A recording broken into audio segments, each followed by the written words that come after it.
السلام علیکم ورحمۃ اللہ وبرکاتہ۔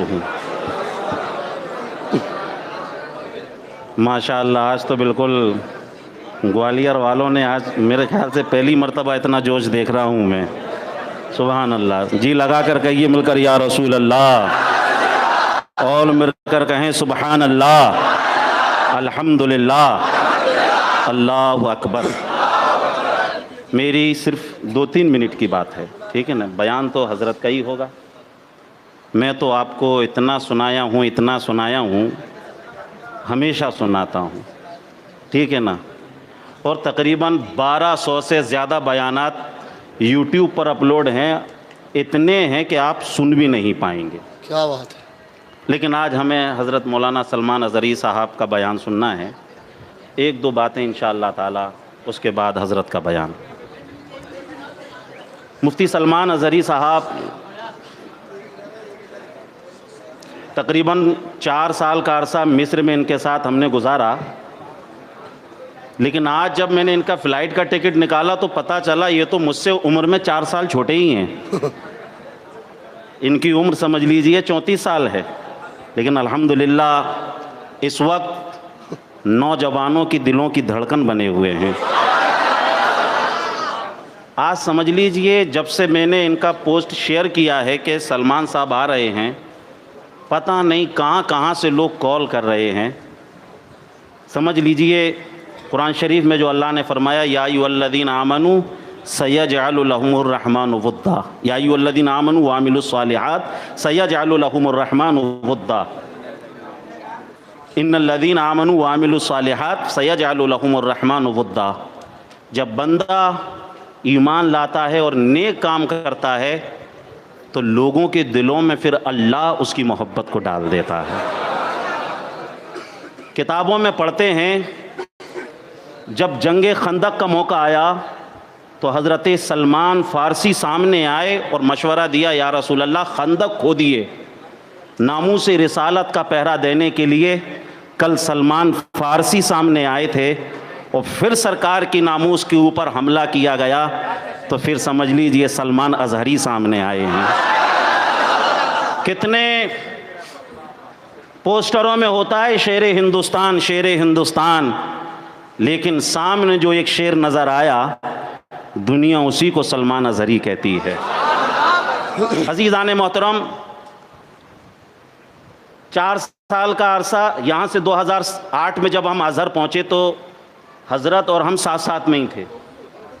یہ میری خوش نصیبی ہے۔ سمجھ لیجئے کہ ہمارا الازہر یونیورسٹی کے اندر جو ہاسٹل تھا اس میں جگہ نہیں مل پا رہی تھی، تو 2 مہینے یا 1.5 مہینے حضرت اور ہم اور ہمارے ساتھ 2-1 لوگ اور تھے، ایک فلیٹ لے کر اس میں بھی حضرت کے ساتھ ہی رہے۔ بہت کم ایسا ہوتا ہے کوئی ساتھی کسی ساتھی سے متاثر ہو، بہت کم ہوتا ہے کوئی ساتھی کسی ساتھی سے متاثر ہو، کیونکہ ساتھی کو ساتھی کے بارے میں اچھے طریقے سے خبر ہوتی ہے۔ لیکن الحمدللہ جیسا ان کا ظاہر میں نے پایا ویسا ہی ان کا میں نے باطن بھی پایا۔ وہاں پر بھی الحمدللہ بالکل متحرک تھے۔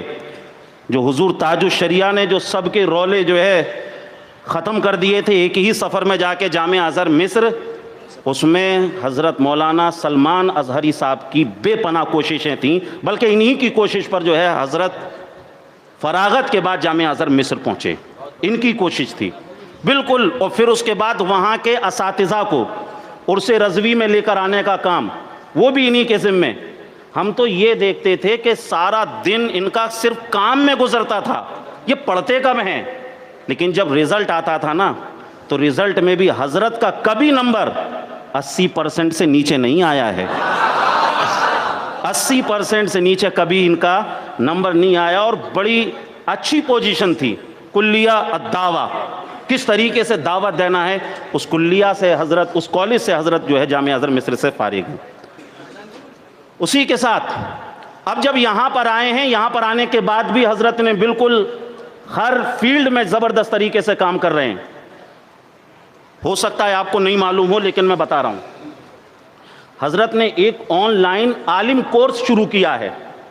جو طلباء، جو بچے مدرسے نہیں جا سکتے ان کے لیے ایک آن لائن 5 سال کا کورس چالو کیا ہے، اور جس میں پوری دنیا کے 1000 سے زیادہ طلبہ پڑھتے ہیں آن لائن، جس میں 3000 بچوں نے پارٹیسپیٹ کیا اسی سال سے، لیکن اس میں صرف 1000 طلبہ کو سلیکٹ کیا گیا، 1000 طلبہ کو سلیکٹ کیا گیا، اور جو 1000 طلبہ سمجھ لیجئے آن لائن پڑھ رہے ہیں، حضرت کی کرم فرمائی ہے کہ اس میں حضرت نے مجھے پڑھانے کے لیے رکھا ہوا ہے۔ میں اس کلاس میں، جو ان کی کلاس ہے الامان آن لائن عالم کورس، اس میں پڑھاتا ہوں۔ تو یہ چند باتیں تھیں جو حضرت کے حوالے سے اللہ تعالیٰ ان کے علم میں، عمر میں بے پناہ برکتیں عطا فرمائے۔ کل موتی مسجد میں بھی آنا ہے آپ کو، حضرت کا وہاں پر بھی بیان ہوگا، 11 بجے سے ظہر تک ہے، ٹھیک ہے نا، وہاں لنگر کا بھی اہتمام ہے، اور اس کے بعد عشاء کے بعد حضرت کا سگورا میں پروگرام ہے، ٹھیک ہے نا۔ جس طریقے سے جوش کے ساتھ یہاں آئے، ان دونوں پروگرام کو بھی اٹینڈ کرنا ہے۔ اور یہ جتنے بھی نوجوان ہیں جنہوں نے اس محلے کے نوجوانوں نے بڑی کوششیں کی، مزمل بھائی اور ان کی پوری ٹیم نے، اللہ تعالیٰ ان کو خوب برکتیں عطا فرمائے۔ جن لوگوں نے بھی اس پروگرام میں دام درم قدم قلم سخن حصہ لیا ہے، سب کو خوب برکتیں عطا فرمائے۔ مولا ہمارے توصیف بھائی کو بھی خوب برکتیں عطا فرمائے، نعیم رضا صاحب کو، اور جتنے بھی امام ہیں سب کو خوب برکتیں عطا فرمائے، مہروز رضا صاحب کو برکتیں عطا فرمائے، مولانا غلام نبی صاحب کو برکتیں عطا فرمائے۔ السلام حضرات، اب بنا کسی تمہید کے آپ لوگ حضرت علامہ مفتی سلمان اظہری صاحب کا استقبال کریں، نعرہ لگائیں، نعرہ تکبیر، ہاتھوں کو اٹھا کر نعرہ لگائیں۔ قسم اللہ کی ہم دین کی پہچان بانٹیں گے، اگر ترشول وہ بانٹے تو ہم قرآن بانٹیں گے۔ قسم اللہ کی ہم دین کی پہچان بانٹیں گے، اگر ترشول وہ بانٹے تو ہم قرآن بانٹیں گے۔ اور لگاؤ ایسا ایک نعرہ، دین کے دشمن دہل گئے، علی شیر خدا کا ہم یہی اعلان بانٹیں گے۔ ہاتھوں کو اٹھا کر نعرہ لگائیے، نعرہ تکبیر، نعرہ رسالت، نعرہ حیدری، مسلک اعلیٰ حضرت۔ دیکھو دیکھو کون آیا، دیکھو دیکھو کون آیا، علامہ مفتی سلمان اظہری صاحب قبلہ، تحفظ ناموس رسالت، نعرہ تکبیر، نعرہ رسالت۔ معزز و مقتدر نائبان رسول، علماء ذوی الاحترام، مشائخ اہل سنت، حاضرین اہل سنت و جماعت، السلام علیکم ورحمۃ اللہ وبرکاتہ۔ الحمدللہ الحنان المنان الذي خلق الإنسان وعلمه البيان، والصلاة والسلام على رسوله سيد الإنس والجان، وعلى آله وأصحابه ذوي الخير والإحسان، أما بعد، فأعوذ بالله من الشيطان الرجيم، بسم الله الرحمن الرحيم، وَلِلَّهِ الْعِزَّةُ وَلِرَسُولِهِ وَلِلْمُؤْمِنِينَ وَلَكِنَّ الْمُنَافِقِينَ لَا يَعْلَمُونَ۔ صدق الله مولانا العظيم، وبلغنا رسوله النبي الأمين المتين المختار الكريم، ونحن على ذلك من الشاهدين والشاكرين، والحمد لله رب العالمين۔ بارگاہ رسالت معاب صلی اللہ تعالیٰ علیہ وسلم میں درود پاک کا ہدیہ پیش کریں۔ اللہم صلی علی سیدنا و مولانا محمد معدن الجود والکرم، وآلہ واصحابہ الکرام وابنہ الکریم، وبارک وسلم صلاة دائمة سرمدا ابدا۔ عزیز القدر محب گرامی حضرت علامہ مولانا توصیف رضا صاحب مصباحی سنبلی، مخلص و کرم فرما محب گرامی حضرت علامہ مولانا مفتی ظفر نوری اظہری صاحب، مولانا غلام نبی صاحب، دیگر علماء اہل سنت، خصوصیت کے ساتھ شہر گوالیار کے غیور نوجوانوں، میں آپ کے سامنے پہلی مرتبہ اگرچہ حاضر آیا ہوں، لیکن آپ کی یہ محبتیں مجھے صدیوں پرانی لگ رہی ہیں۔ وجہ بھی ہے کہ ہمارے اور آپ کے درمیان جو رشتہ ہے وہ حقیقت میں صدیوں پرانا ہے۔ میرا نہ یہاں ننیال ہے، نہ ددیال ہے، نہ سسرال ہے۔ آپ سے ہمارا جو رشتہ ہے وہ حب رسول کا ہے۔ سبحان اللہ۔ کیونکہ آپ سب کا بھی یہی نعرہ ہے, ہمارا بھی یہی نعرہ ہے, نبی کا جو غلام ہے ہمارا وہ امام ہے. نبی کا جو غلام ہے ہمارا وہ امام ہے. اور جہاں جہاں نبی کی غلامی پائی جائے گی ہم وہاں اس کے ساتھ ادب و احترام کے ساتھ ہی معاملہ کریں گے. عزیزان گرامی, آج کا یہ اجلاس تحفظ ناموس رسالت کے نام پر ہے, اور شہر گوالیار کے یہ غیور نوجوان جو تحفظ ناموس رسالت ایکشن ٹرسٹ سے وابستہ ہوئے ہیں, ایک بات کے ذریعے سے میں اپنی گفتگو شروع کرتا ہوں. تحفظ ناموس رسالت کے نام پر جو ایک ٹرسٹ متعارف ہوئی ہندوستان میں ابھی, تو میں سب کو یہ پیغام دے دیتا ہوں جو ادھر ادھر سے اچھل کود کر رہے ہیں, تحفظ ناموس رسالت صرف ایک تنظیم یا ٹرسٹ نہیں, انتظار کرو یہ ایک آندھی بن کر نکلے گی, ایک طوفان آئے گا اور جو سارے خس و خاشاک کو بہا لے جائے گا, اور پھر نام ہوگا تو صرف میرے مصطفیٰ کا ہوگا. عزیزان گرامی, آج میں گفتگو اس عنوان پر کروں جو سارے عناوین کی جڑ ہے, جو اصل کائنات ہے, رمز کائنات ہے. اس لیے کہ ہماری زندگیوں میں جو بھی رنگ و روغن ہے اس نام مصطفیٰ سے ہے. اقبال نے کہا ہے, اقبال نے کیا ہی بہتر کہا ہے رسول پاک صلی اللہ تعالی علیہ وسلم کی بارگاہ میں, کہ آسمان کا استادہ اسی نام سے ہے, نبض ہستی کا تپش آمادہ اسی نام سے ہے, وہ نہ ہو تو بلبل کا ترنم بھی نہ ہو, چمن دہر میں کلیوں کا تبسم بھی نہ ہو. واہ واہ واہ, سبحان اللہ. اور ہمارے رضا نے یوں کہا, وہ جو نہ تھے تو کچھ نہ تھا, بے شک. وہ جو نہ ہو تو کچھ نہ ہو, جان ہے وہ جہان کی اور جان ہے تو جہان ہے. حضرت علامہ مفتی ظفر صاحب ابھی کہہ رہے تھے کہ پہلی مرتبہ شہر گوالیار میں اتنا میں جوش دیکھ رہا ہوں. اگر یہ پہلی مرتبہ ہے تو میرے لیے افسوس کی بات ہے, میں ہر صبح اور ہر شام اتنا جوش دیکھنا چاہتا ہوں. اے ہے, سبحان اللہ. عزیزان گرامی, جس کے اندر حب رسول ہے اور ایمان کی گرمی ہے, میں آپ کو ایک نکتے کی بات بتا دوں. میں ایک نکتے کی بات عرض کر کے آگے بڑھ جاؤں. آیت کریمہ میں نے تلاوت کی ہے. عام جگہوں پر ایک محاورہ کہا جاتا تھا, کتے اس وقت تک ناچتے رہتے ہیں جب تک شیر سوتا رہتا ہے. کتے اس وقت تک زیادہ ناچ کود کرتے ہیں جب تک شیر سوتا رہتا ہے.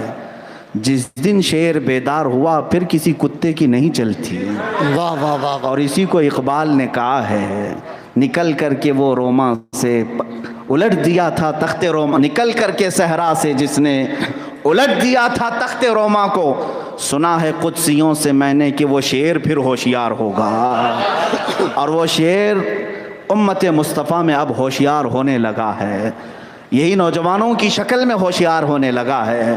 اور جس دن رسول پاک صلی اللہ تعالیٰ علیہ وسلم کے یہ شیر بیدار ہو جائیں, تو اسی کے متعلق ایک شاعر نے یہ بھی کہا ہے کہ ذرا اس قوم کو بیدار تو ہو لینے دو, پھر ہر قوم پکارے گی کہ حسین ہمارے ہیں.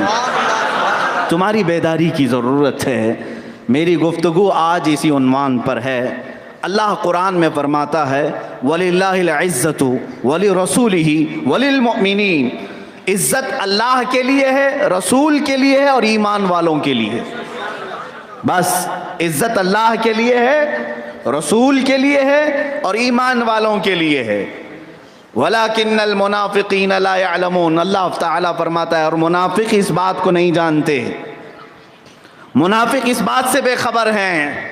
وہ مومنین کو گھرانے کی اور عزت سے انہیں نیچا دکھانے کی ہمیشہ کوشش کرتے ہیں, لیکن اللہ تبارک و تعالیٰ نے دوسرے مقام پر ارشاد فرمایا کتب اللہ لأغلبن انا ورسلی، اللہ نے یہ لکھ دیا ہے کہ ضرور ضرور غالب آؤں گا میں اور میرے رسول۔ بے شک اللہ تعالیٰ کے رسول ہی اس دنیا میں غالب آئیں گے۔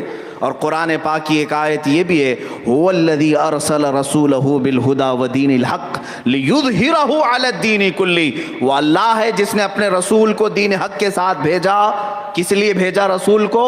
تاکہ وہ پوری دنیا پر اپنا دین غالب کریں، بے شک پوری دنیا پر وہ اپنا دین غالب کریں۔ ہماری اس بات سے کسی کو تکلیف ہوتی ہے تو ہو لینے دو۔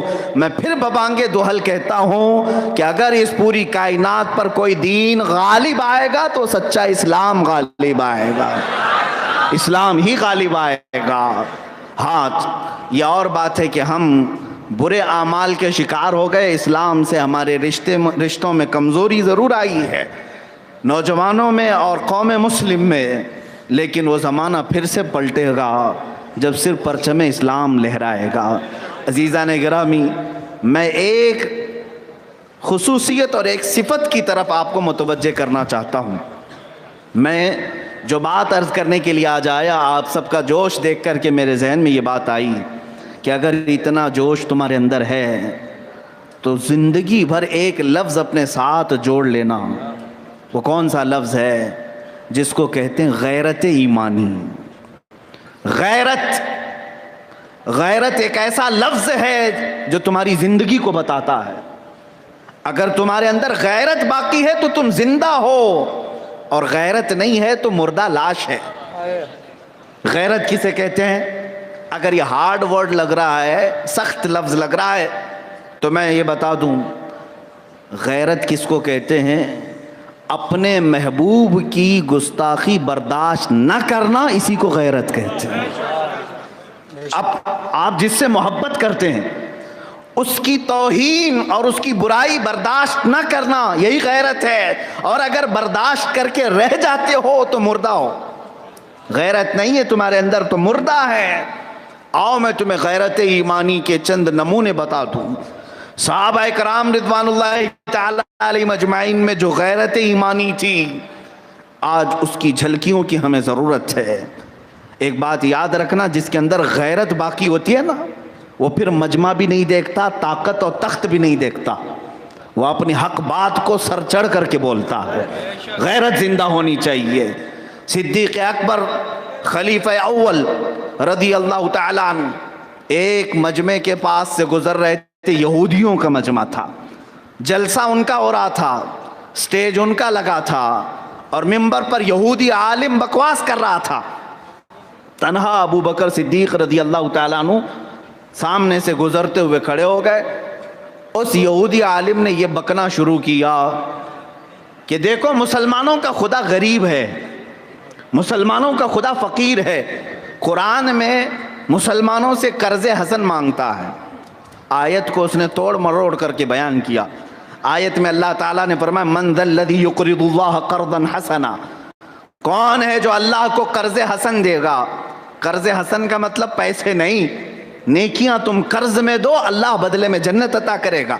یہ قرآن کا مفہوم تھا، لیکن یہودی مذاق اڑا رہا تھا۔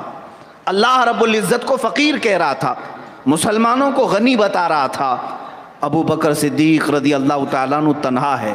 روایات یہ بتاتی ہیں کہ 50,000 سے زیادہ کا مجمع تھا، معمولی نہیں، ہزاروں کا مجمع تھا۔ ابو بکر صدیق رضی اللہ تعالیٰ عنہ کی غیرت دیکھیں، وہ تنہا ہو کر کے بھی اسٹیج پر چڑھ گئے، اس کا دامن پکڑا اور تھپڑ رسید کی۔ واہ واہ واہ، کیا تھپڑ رسید کیا۔ مجمع ان کا ہے، عالم ان کا ہے، اسٹیج ان کا ہے، لیکن تھپڑ صدیق اکبر کا ہے۔ زناٹے دار پڑا۔ ارے کوئی خوف نہیں تھا صدیق اکبر کو؟ اتنے مجمع میں جا کر کے ان کے ساتھ کیا ہوگا؟ خوف کیوں ہو؟ جس کے سینے میں اللہ اس کے رسول کا خوف ہو، اسے کائنات کا کوئی خوف ہی نہیں ہوتا۔ یہودی پکڑو دوڑو کرنے لگے۔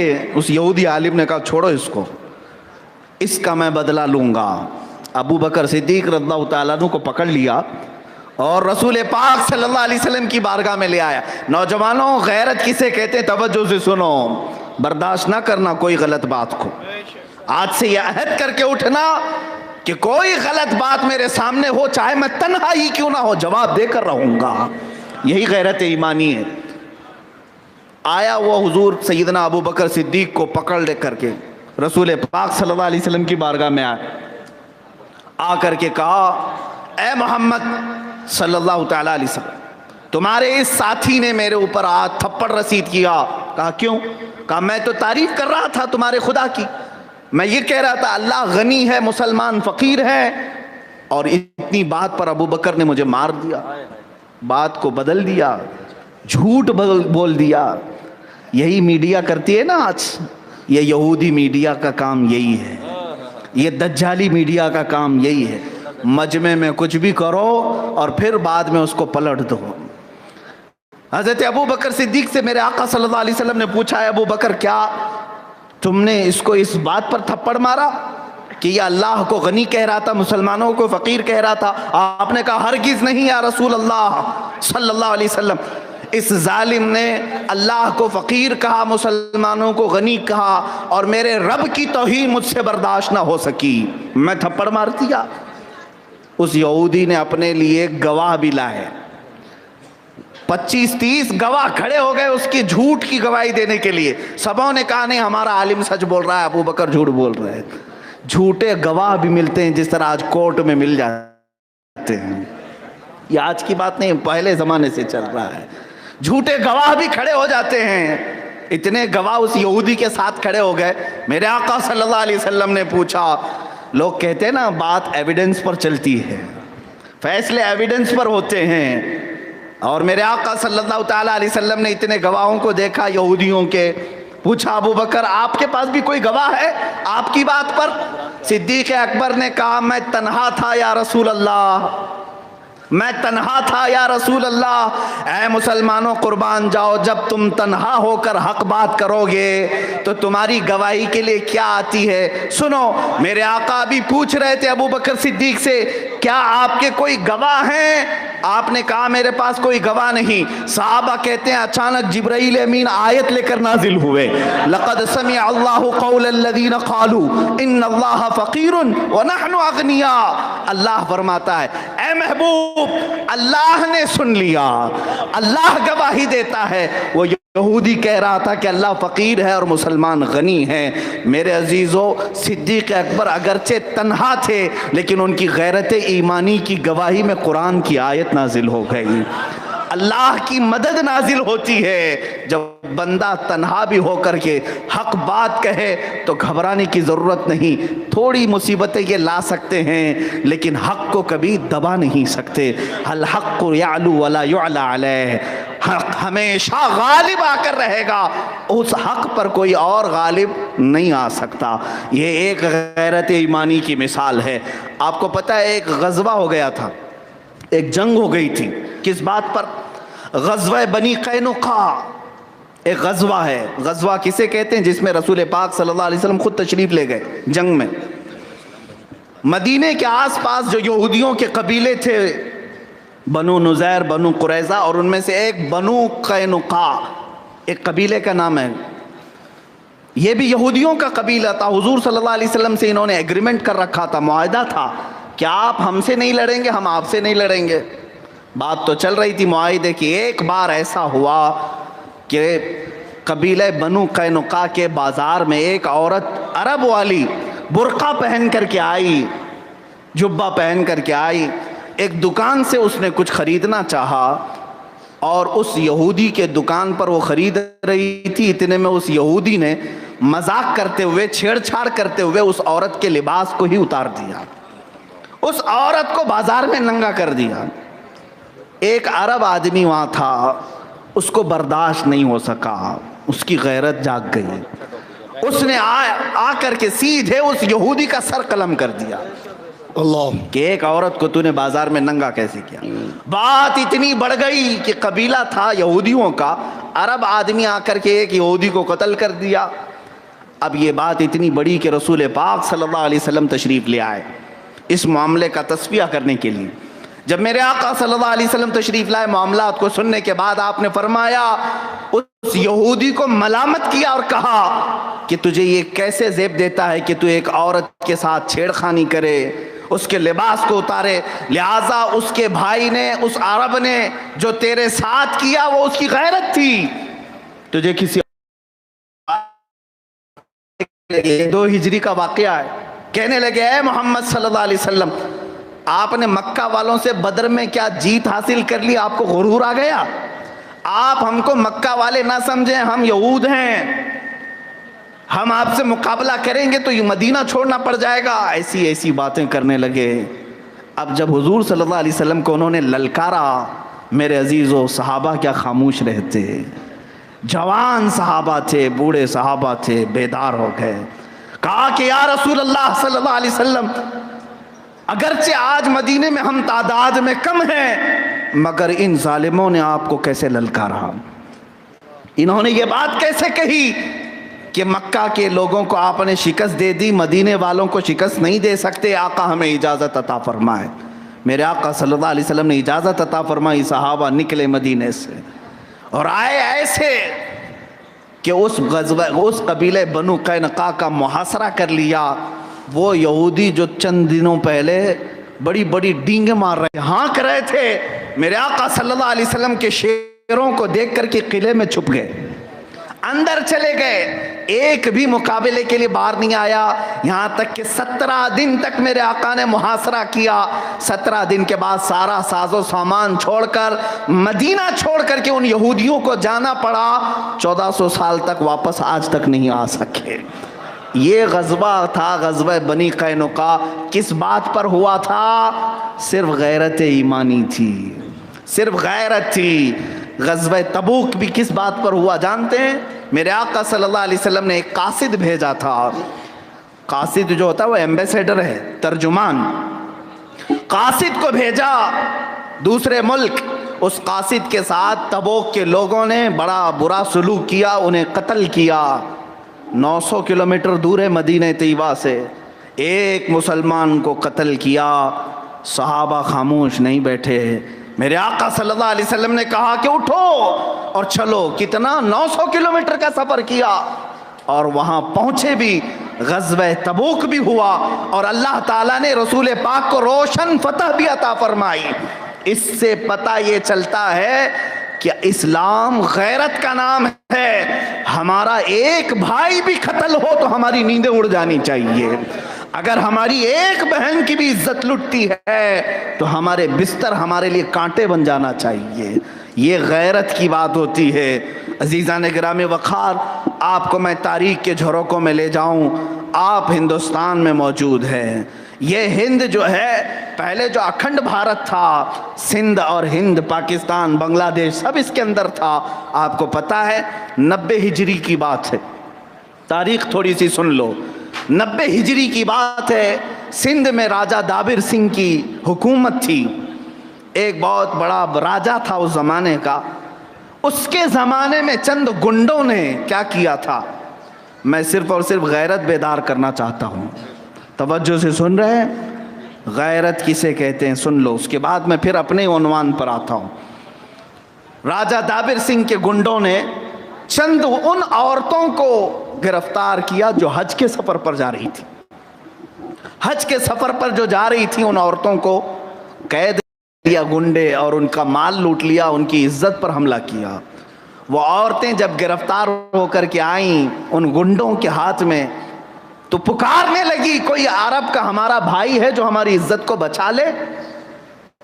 تو اس وقت جو عرب سے تجارت کرنے کے لیے آئے ہوئے ہوتے تھے کچھ لوگ، ایک تاجر نے اس عورت کی آواز سن لی، اور جب وہ واپس عرب پہنچا، وہاں جو وقت کا گورنر تھا، گورنر کے سامنے وہ سندھ میں ہونے والے اس ظلم کے واقعے کو بیان کر رہا تھا۔ کون بیان کر رہا تھا؟ وہ تاجر، وہ بزنس مین جو یہاں تجارت کے لیے آیا تھا۔ وہ عرب میں جا کر گورنر کے پاس واقعہ بتا رہا تھا، راجہ دابر سنگھ کی حکومت ہے اور گنڈے موالی عورتوں کو گرفتار کیے ہیں، اور وہ عورتیں پکار رہی تھی۔ گورنر کے سامنے ابھی وہ تاجر واقعہ بیان کر رہا تھا، اس محفل میں موجود ایک 19 سال کا لڑکا کھڑا ہوا۔